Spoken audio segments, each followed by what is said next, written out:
ക്ഷേത്രത്തിന്റെ വടക്കുവശത്തെ ഭോജനശാലയിൽ തൂശനിലകൾ നിരന്നു.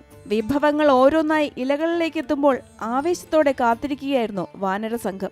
മരച്ചില്ലകളിലും മതിലുകളിലും ഇടം പിടിച്ച വാനരന്മാർ വിളമ്പുന്ന ഓരോ വിഭവവും കൗതുകത്തോടെ നോക്കിക്കണ്ടു. അവസാന വിഭവവും വിളമ്പി ചോറിട്ട് ആളുകൾ മാറി നിൽക്കുന്നതുവരെ അവർ ക്ഷമയോടെ കാത്തിരുന്നു. വിളമ്പിയവർ മാറി നിന്നതോടെ വാനരസംഘത്തിലെ മുതിർന്ന നേതാവ് മുറിവാലൻ ആദ്യമെത്തി സദ്യ രുചിച്ചു. പിന്നാലെ മരച്ചില്ലകളിൽ നിന്ന് ഓരോരുത്തരായി ഇറങ്ങി വന്ന് ഇലകൾക്ക് മുന്നിൽ ഇടം പിടിച്ചു.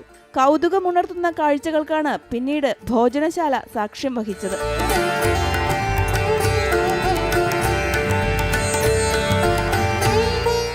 നമ്മൾ ഭംഗിയായിട്ട് ഓണസദ്യ കഴിക്കുമ്പോൾ അവർ പട്ടിണി കിടക്കുക എന്ന് പറഞ്ഞു കഴിഞ്ഞാൽ നമ്മളുമായിട്ട് ഇണങ്ങിച്ചേർന്നിട്ടുള്ള ഈ ഒരു വിഭാഗത്തിന് ഭക്ഷണം കിട്ടാതിരിക്കുന്ന അവസ്ഥയെന്ന് പറയുമ്പോൾ നമുക്ക് വേദനാജനകമാണ്.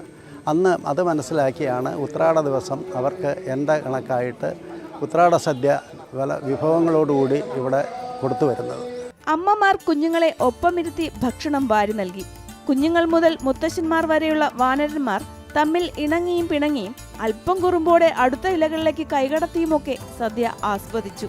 1982 മുതൽ മുടങ്ങാതെ തുടരുന്ന ഈ അപൂർവ വാനര സദ്യ കാണാൻ ദൂരദേശങ്ങളിൽ നിന്നുപോലും നൂറുകണക്കിന് ഭക്തരും കാണികളുമാണ് ശാസ്താംകോട്ടയിലേക്ക് എത്തിയത്. അമൃത ന്യൂസ്, കൊല്ലം.